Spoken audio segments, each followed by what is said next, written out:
மதச்சார்பற்ற முற்போக்கு கூட்டணி கட்சிகளுடைய வேட்பாளர்களை ஆதரித்து நடைபெற்று கொண்டிருக்கக்கூடிய இந்த மாபெரும் பொதுக்கூட்டத்திற்கு தலைமையேற்றிருக்கக்கூடிய இங்கே துவக்கத்தில் வரவேற்புரை நல்கியிருக்கக்கூடிய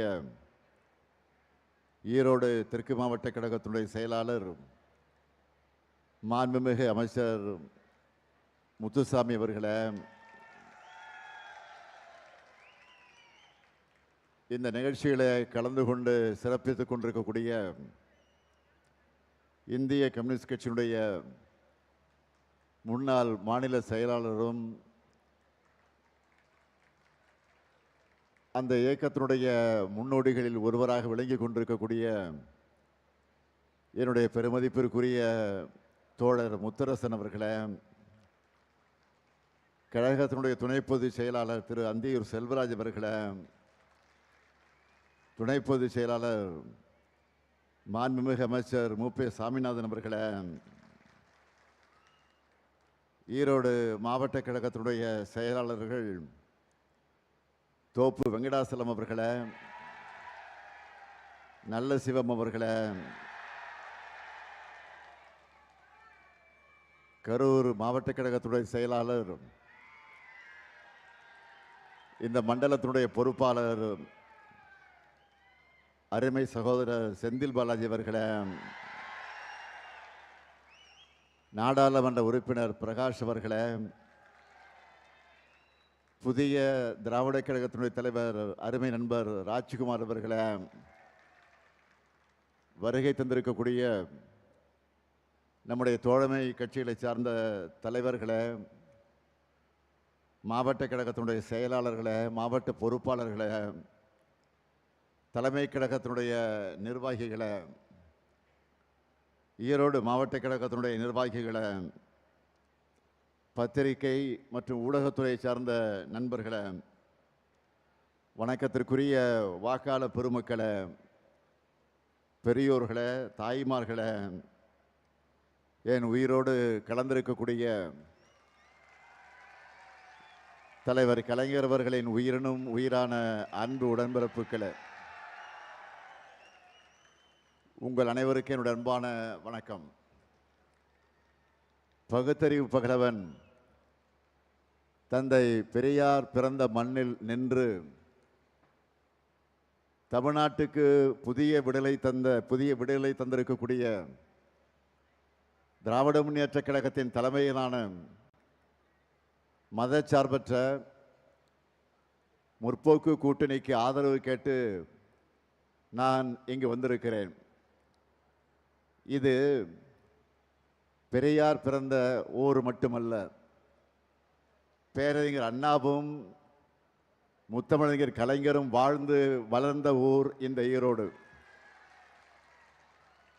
பெரியார் இல்லை என்றால் அண்ணா இல்லை, அண்ணா இல்லை என்றால் கலைஞர் இல்லை, கலைஞர் இல்லை என்றால் நாமெல்லாம் இல்லை. அந்த வகையில் அனைத்துக்கும் தொடக்கமாக விளங்கி கொண்டிருக்கக்கூடிய இந்த திராவிட பேரூர் தான் இந்த ஈரோடு. திராவிட பேரூரில் நின்று நான் கேட்கிறேன், மீண்டும் திராவிட மாடல் ஆட்சிக்கு தயாரா? இன்னும் சத்தமா? மகிழ்ச்சி. அதுக்காக தான் இந்த மாவட்டத்து வேட்பாளர்கள் இங்கே உங்கள் முன்னாடி இங்கே நின்று கொண்டிருக்கிறார்கள். ஈரோடு மேற்கு சட்டமன்ற தொகுதியில் நம்முடைய வெற்றி வேட்பாளர், மாவட்ட கழகத்தினுடைய செயலாளர், மாண்புமிகு அமைச்சர், நம்முடைய அன்பு சகோதரர் சு. முத்துசாமி நிற்கிறார். மிக நீண்ட அரசியல் அனுபவம் கொண்டவர், அமைதியாக பேசி எதையும் சாதிக்கக்கூடியவர். அதே போலவே என்னிடம் பேசி இந்த ஈரோடு மாவட்டத்திற்கு பல்வேறு திட்டங்களை பெற்று செயல்படுத்தி காட்டியவர். எனவே அவருக்கு நீங்களெல்லாம் உதயசூரியன் சின்னத்தில் ஈரோடு மேற்கு தொகுதி மக்கள் உங்களுடைய பொன்னான வாக்குகளை வழங்க வேண்டும் என்று நான் அன்போடு கேட்டுக்கொள்கிறேன். அடுத்து பவானிசாகர் சட்டமன்ற தொகுதியில் நமது வெற்றி வேட்பாளர் இந்திய கம்யூனிஸ்ட் கட்சியை சார்ந்த PL சுந்தரம் அவர்கள் முன்பே சட்டப்பேரவையில் பணியாற்றி அனுபவம் கொண்டவர். பவானிசாகர் தொகுதி மக்களுக்கு நன்கு அறிமுகமானவர். திரு PL சுந்தரம் அவர்களுக்கு நீங்கள் எல்லாம் கதிர் அருவாள் சின்னத்தில் உங்களுடைய பொன்னான வாக்குகளை அளிக்க வேண்டும் என்று நான் அன்போடு கேட்டுக்கொள்கிறேன். அடுத்து மொடக்குறிச்சி சட்டமன்ற தொகுதி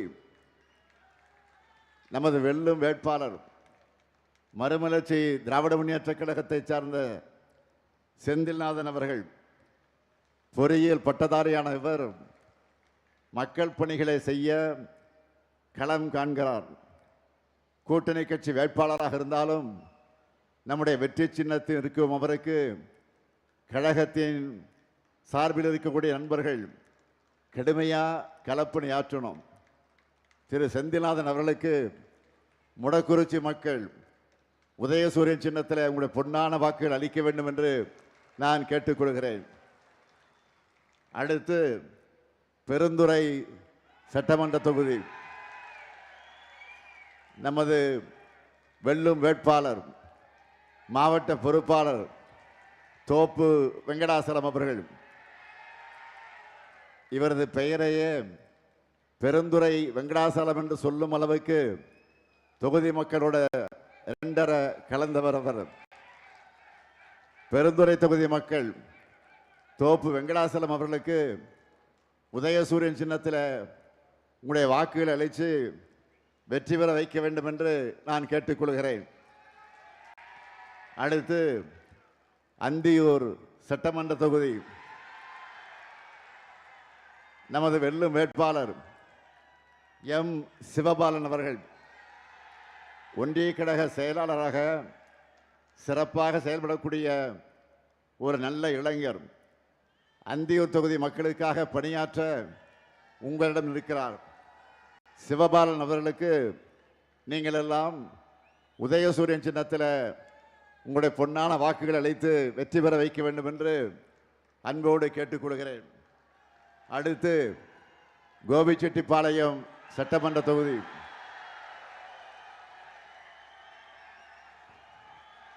நமது வெல்லும் வேட்பாளர் மாவட்ட செயலாளர் சகோதரர் என் நல்ல சிவம் அவர்கள்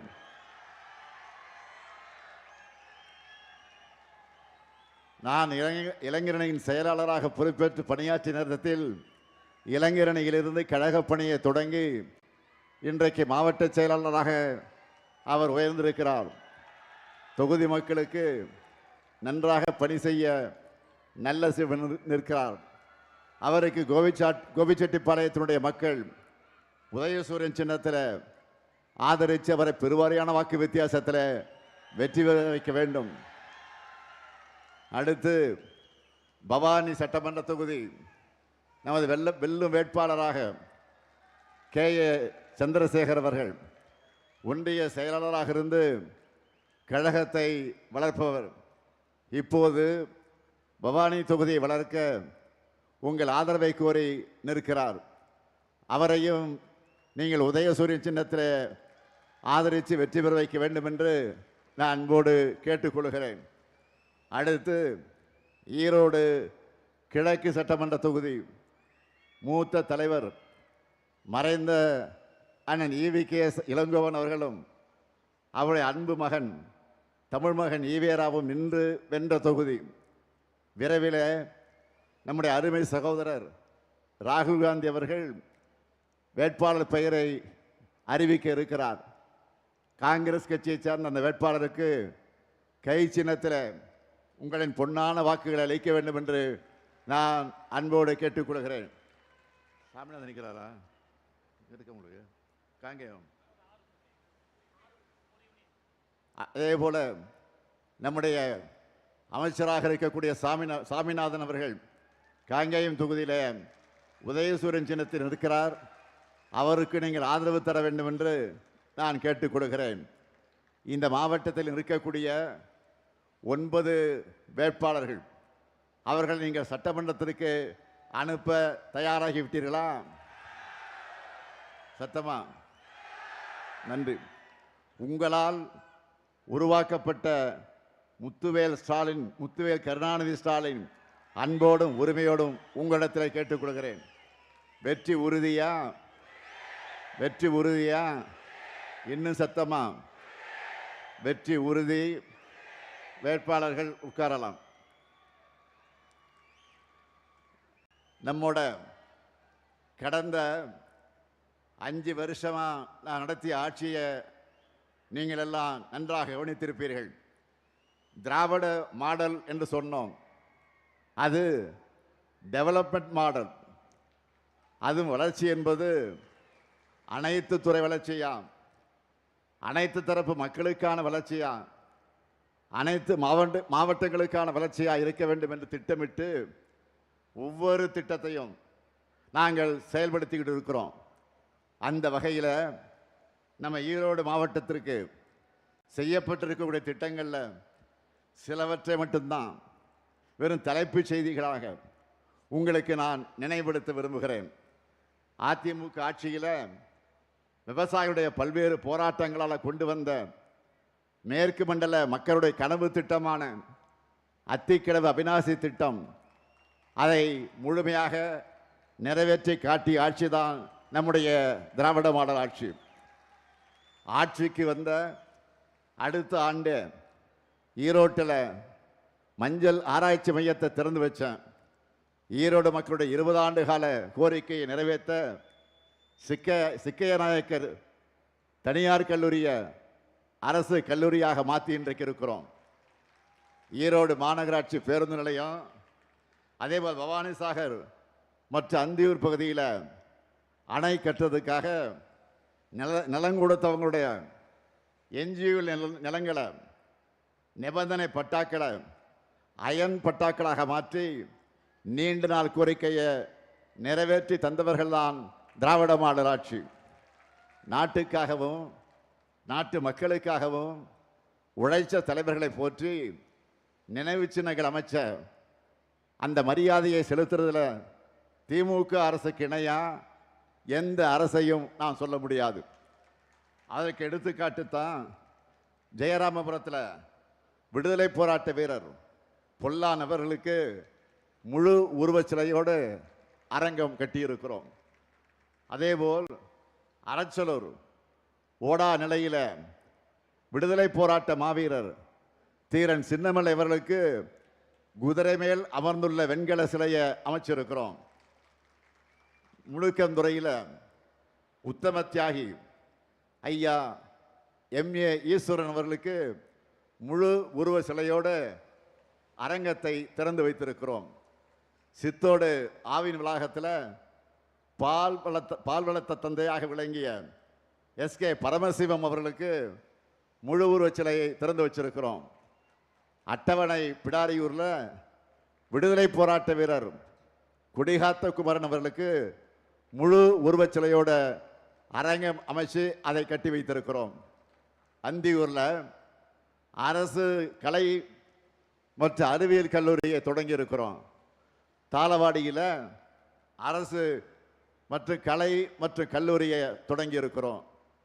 ஈரோடு, சத்தியமங்கலம் மற்றும் கோபிச்செட்டிப்பாளையத்தில் அறிவுசார் மையங்களை அமைக்கவிருக்கிறோம். பேரூராட்சிகள் சார்பில் 70 பூங்காக்கள் அமைச்சிருக்கிறோம்.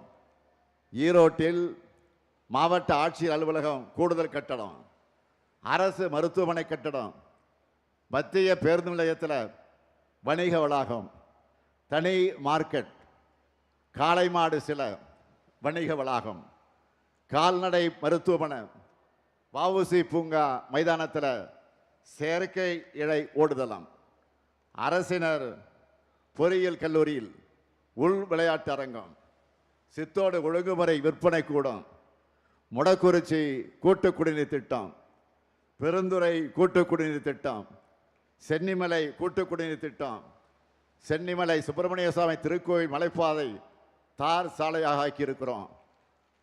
அடிவாரத்தில் பேருந்து காத்திருப்பு கூடம், இப்படி பலவற்றை அமைச்சிருக்கிறோம். இது மட்டுமல்ல, பவானி ஆற்றின் குறுக்கே 8 தடுப்பு அணைகளை ஏற்படுத்தியிருக்கிறோம். அந்தியூர் தேனிமடுவு பள்ளத்தின் குறுக்கே தடுப்பணை கட்டப்பட இருக்கு. கங்காபுரத்தில் நியோ டைடல் பார்க் வர இருக்கு. இன்னும் லிஸ்ட் இடத்துல பெருசாக இருக்கு. இப்படி வேளாண்மை, உட்கட்டமைப்பு, தகவல் தொழில்நுட்பம், கல்வின்னு எல்லா துறைகள்லையும் உங்களுக்கான வளர்ச்சி திட்டங்களை நிறைவேற்றி கொடுத்திருக்கக்கூடிய உரிமையோட, அந்த பெருமையோட உங்களிடத்தில் நான் கம்பீரமாக உரிமையோடு வாக்கு கேட்க வந்திருக்கிறேன். நம்ம எதிர்த்து வாக்கு கேட்கிறவங்க நாம் என்ன செஞ்சோம் என்று மக்களுக்கு என கேட்கிறாங்களா, அதை சொல்லி கேட்கிறாங்களா? அதை பார்க்கும்போது கேட்கும்போது நமக்கு சிரிப்பாக தான் இருக்கு. கேள்வி கேட்பவர்களுக்கு நான் தெம்போடு சொல்கிறேன், தமிழ்நாடு முழுக்க எங்கள் திட்டங்களால் பயனடையக்கூடிய பயனாளிகள் வீட்டுக்கு ஒருத்தராவது நிச்சயம் இருக்காங்க. அவங்க சொல்வாங்க, உங்களுக்கு இந்த திராவிட மாடல் அரசு என்ன செஞ்சது என்று ஒவ்வொரு திட்டத்தையும் உன்னிப்பாக கவனித்து எல்லாருக்கும் திட்டங்களை நிறைவேற்றிட்டு இருக்கிறோம். சுருக்கமாக சிலதை மட்டும் நான் சொல்ல விரும்புகிறேன்.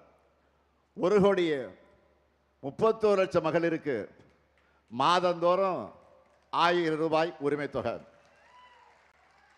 மகளிருக்கு கட்டணமில்லா விடியல் பயண திட்டம்.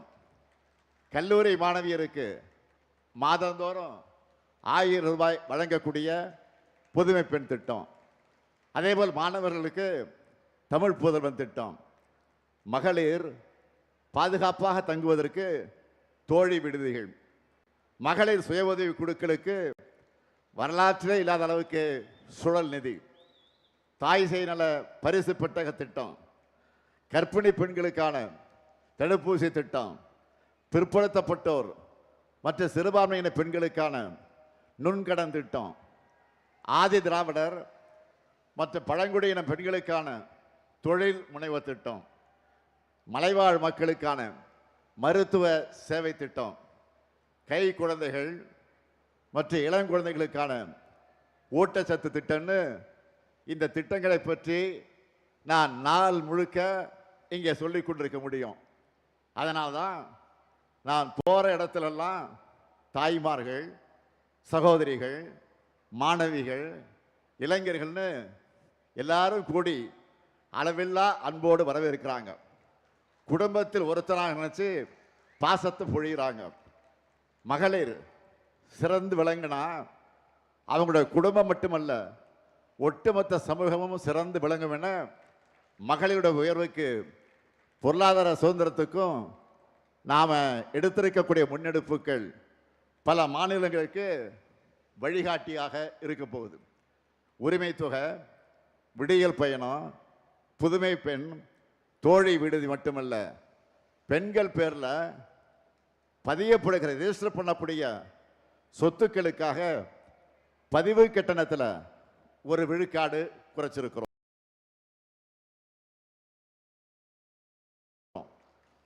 அதேபோல் நகர்ப்புற வாழ்விட மேம்பாட்டு வாரியத்தோட சார்பில் புதுசாக வீடுகளை ஒதுக்கும் போது அந்த குடும்பத்தோட பெண்கள் பேரில் தான் வீடுகளை ஒதுக்கீடு இன்றைக்கு செய்து கொண்டிருக்கிறோம்.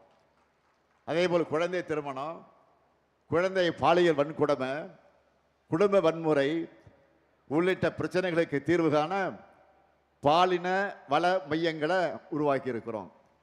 சிறுமிகள் மீதான பாலியல் வன்கொடுமை குற்றங்களில் ஈடுபடக்கூடியவங்களுக்கு மரண தண்டனை விதிக்கக்கூடிய அளவுக்கு சட்டத்தை கொண்டு வந்திருக்கிறோம். டிஜிட்டல் குற்றங்களுக்கும் கடுமையான தண்டனைகள் கொடுக்கிற சட்டங்கள் நிறைவேற்றி இருக்கிறோம்.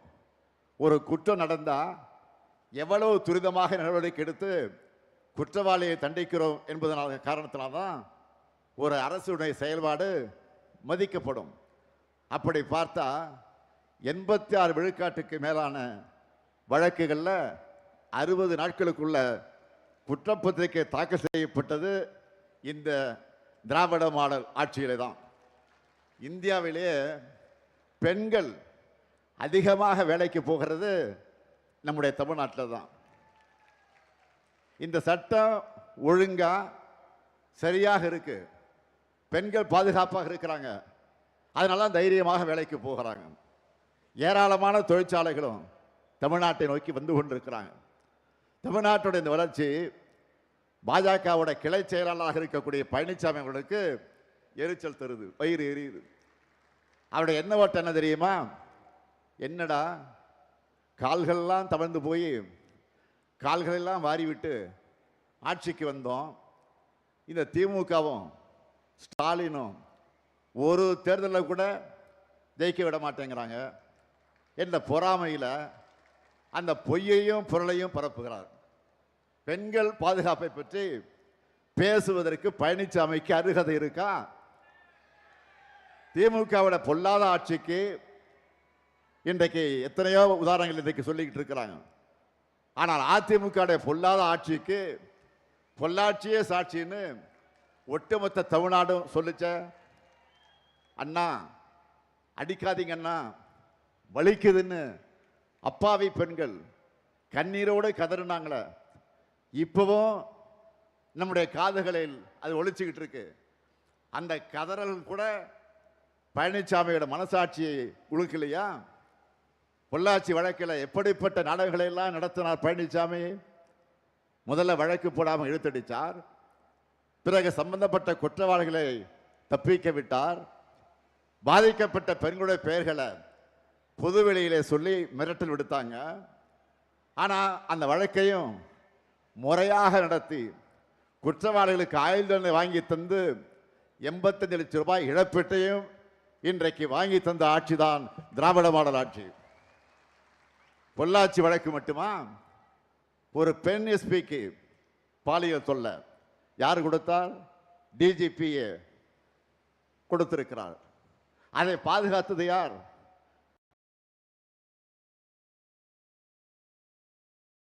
இப்போ எதிர்க்கட்சி தலைவராக அன்றைக்கு முதலமைச்சராக இருந்த பழனிசாமி தானே. அந்த பெண் எஸ்பியை வழிமறிச்சு ஒரு டிஜிபியே மிரட்டினது பழனிசாமி ஆட்சியில் தானே. இந்த வழக்கில் கூட தண்டனை வாங்கி கொடுத்தது நம்ம ஆட்சியில் தான். இதெல்லாம் மட்டுமல்ல, பெண்களுக்கு எதிரான குற்றங்களும் அதிமுக ஆட்சிகளுக்கும் பெரிய ஹிஸ்டரியே இருக்கு. தருமபுரியில் பேருந்தில் 3 மாணவிகள் எரிக்கப்பட்டாங்களே, பெண் ஐஏஎஸ் மீது ஆசிட் வீச்சுன்னு பெண்களுக்கு எதிராக அதிமுக செஞ்சிருக்கக்கூடிய படுபாதகங்களை பெரிய லிஸ்டே போடலாம். ஆனால் பெண்களுக்கு எதிரான குற்றங்களுக்கு மரண தண்டனை கொடுக்கும் அளவுக்கு சட்டங்களை நிறைவேற்றி இருக்கக்கூடிய நம்முடைய ஆட்சி தான் திராவிட மாடல் அரசு. பெண்களுடைய பாதுகாப்பு கேள்விக்குறியானது பழனிசாமி ஆட்சியில். பெண்களை பாதுகாத்து கல்லூரிகளுக்கும் வேலைகளுக்கும் அனுப்பி வச்சு தலைநிமிர வச்சு உற்றத்தோடாக இருக்கிறது திராவிட மாடல் ஆட்சி தான். இந்த உண்மைகளை எல்லாம் பொய் செய்திகளையும் அவதூறுகளையும் பரப்பி மறைக்கலாம், திசை திருப்பலாம் என்று கருதி பாஜகவோட என்டி ஆட்சியை கொண்டு வந்து தமிழ்நாட்டை கபலீகரம் செஞ்சிடலான்னு கற்பனை கோட்டையில் இன்றைக்கு அவர் உலா வந்து கொண்டிருக்கிறார். தன்னுடைய அரசோட சாதனைகளை சொல்ல பழனிசாமி கிட்ட எதுவும் இல்லை. தமிழ்நாட்டுக்கு எலெக்ஷன் டூர் வந்து கொண்டிருக்கக்கூடிய பிரதமர்கிட்டையும் எதுவும் கிடையாது. சாதனைன்னு சொல்லிக்கலாம்னு நினைச்சா என்ன சொல்லலாம்? மதுரை எய்ம்ஸ் செங்கல் செங்கலாக கட்டிக்கிட்டு இருக்கிறாங்க, அதுதான் சாதனை. அவங்க கிட்ட சாதனை லிஸ்டே இல்லை. ஆனால் நம்ம கிட்ட துரோக லிஸ்ட் இருக்கு, அவங்களுடைய துரோக லிஸ்ட் இருக்கு. சொல்லட்டுமா? நீட் துரோகம், மெட்ரோ ரயில் திட்டங்களை தராம துரோகம், 100 நாள் வேலை திட்டத்தை ஒழிச்ச துரோகம், சிறுபான்மையினருக்கு சிஏஏ சட்டம் கொண்டு வந்த துரோகம், விவசாயிகளுக்கு வேளாண் சட்ட துரோகம், அமெரிக்க வரி விதிப்பாளர் நெசவாளர்களை காப்பாற்ற தவறிய துரோகம், மேற்காசிய போரில் சிறு குறு நடுத்தர தொழில் நிறுவனங்களை முடங்க வச்சிருக்கக்கூடிய துரோகம், இந்தி மொழியை திணிக்க நம்ம குழந்தைங்களுக்கு வந்து சேர வேண்டிய கல்வி நிதியை தராத துரோகம், ஜிஎஸ்டி இழப்பீடு அந்த துரோகம், மாநில உரிமைகளை பறிக்கிற துரோகம்னு இப்படி துரோகங்களின் முழு உருவமாக இருப்பதுதான் பழனிசாமியும் அவருடைய கூட்டாளிகளும் பாஜகவும். குற்றங்களுக்கு மேல் குற்றங்கள் செஞ்சுட்டு தமிழ்நாட்டு மக்கள் முன்னாடி குற்றவாளி கூண்டில் வந்து நின்றுக்கிட்டு நிற்பது யார்? என்டிஏ கூட்டாளிகள். மதச்சார்பற்ற முற்போக்கு கூட்டணி அமைச்சோம். இங்கே அண்ணன் முத்தரசன் வந்திருக்கிறாரு. கொள்கை மாறாமல் இன்றைக்கு நாங்கள் பயணம் செஞ்சுக்கிட்டு இருக்கிறோம். எப்படிப்பட்ட பயணம்? மாநில உரிமைகளை காக்க, தமிழை உயர்த்த, இனமான உணர்வை போற்ற, தமிழ்நாட்டின் தனித்துவத்தை காப்பதற்கு கொள்கைகளால் நாங்கள் உண்டு சென்றிருக்கிறோம். ஆனால் என்டிஏ கூட்டணியை பாருங்க. 2016 அமித்ஷா என்ன சொன்னார்? அதிமுக அமைச்சரவை தான் ஊழல்வாதிகள் நிறைஞ்ச அமைச்சரவைன்னு சொன்னார். ஆனால் அந்த ஊழல் கூட்டம் மொத்தமும் இப்போ அதே அமித்ஷா கூட நிற்குது. சம்பந்திக்கு டெண்டர் கொடுத்த பழனிசாமி தொடங்கி அவர் கூட இருந்த ஒவ்வொரு அமைச்சரும் ஊழல் குற்றவாளிகள் என்பதற்கு உதாரணம் 1 2 குட்கா குற்றவாளி, உள்ளாட்சி டெண்டர் குற்றவாளி, இப்படி 1 டஜன் அதிமுக முன்னாள் அமைச்சர்களை சொல்லலாம். அவங்க மட்டுமல்ல, அவங்க கூட கூட்டணி வச்சிருக்கிறாங்களே பாருங்க நீங்க நல்லா. ஒருத்தர் தேர்தல் ஆணையத்துக்கு லஞ்சம் கொடுக்கிற வழக்கில் சிக்கினவர், இன்னொருத்தர் மருத்துவக் கல்லூரிக்கு அனுமதி கொடுக்கிறதுல மாட்டினவர். உதிரிகளை பற்றியெல்லாம் நான் சொல்லணுமா? இப்படி குற்றவாளி கூண்டல இருக்க வேண்டியவங்க கூட்டணியாக வந்து இன்றைக்கு தமிழ்நாட்டு மக்களை ஏமாற்ற பார்க்குறாங்க. ஆனால் தமிழ்நாட்டு மக்கள் தான் அவங்களுக்கு ஏமாற்றத்தை தரப்போகிறாங்க. இந்த மேடையிலிருந்து சொல்லுகிறேன், என்டிஏ என்னும் துரோக கூட்டணியை தமிழ்நாட்டு மக்கள் ஏப்ரல் 23ஆம் நாள் நிச்சயம் தூக்கி எறிவாங்க. அது உறுதி உறுதி. டபுள் இன்ஜினாவது டப்பா இன்ஜினாவது தமிழ்நாட்டை வீழ்த்தணும் என்ற எண்ணத்தோடு நுழைய நினைச்சா தடம் புரளர் மாதிரி விரட்டணும். நம்முடைய போராட்டம் திமுகவுடைய வெற்றிக்காக மட்டுமல்ல, கூட்டணியுடைய வெற்றிக்காக மட்டுமல்ல, ஒட்டுமொத்த தமிழ்நாட்டுடைய வெற்றிக்காக மறந்து விடாதீர்கள். எனவே தாய் தமிழ்நாட்டை காக்க அனைவரும் திராவிட முன்னேற்ற கழகத்தின் தலைமையிலான மதச்சார்பற்ற முற்போக்கு கூட்டணியை நீங்கள் ஆதரிக்கணும் என்று அன்போடு கேட்கிறேன், உரிமையோடு கேட்கிறேன். ஏன் கலைஞரின் மகனாக என்று கேட்கிறேன்.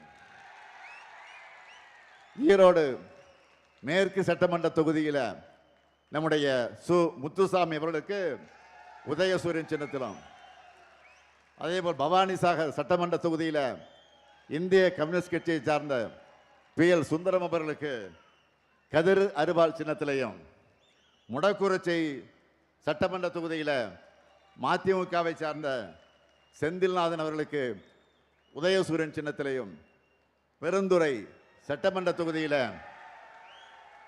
தோப்பு வெங்கடாசலம் அவர்களுக்கு உதயசூரியன் சின்னத்திலையும், அந்தியூர் சட்டமன்ற தொகுதியில் M சிவபாலன் அவர்களுக்கும், கோபிச்செட்டிப்பாளையம் சட்டமன்ற தொகுதி N நல்லசிவம் அவர்களுக்கும், பவானி சட்டமன்ற தொகுதியில் நமது வெல்லும் வேட்பாளர் K சந்திரசேகரன் அவர்களுக்கும் உதயசூரியன் சின்னத்தில் நீங்கள் எல்லாம் ஆதரவளிக்கணும்.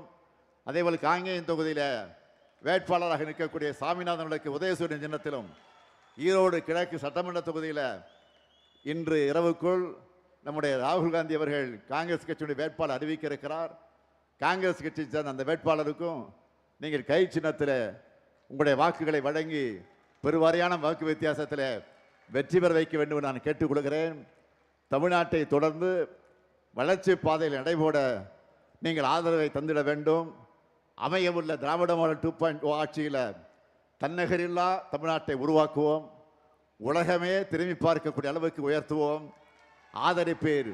மதச்சார்பற்ற முற்போக்கு கூட்டணி வேட்பாளர்களை வெல்வோம் ஒன்றாக, வெல்வோம் ஒன்றாக, வெல்வோம் ஒன்றாக. நன்றி, வணக்கம்.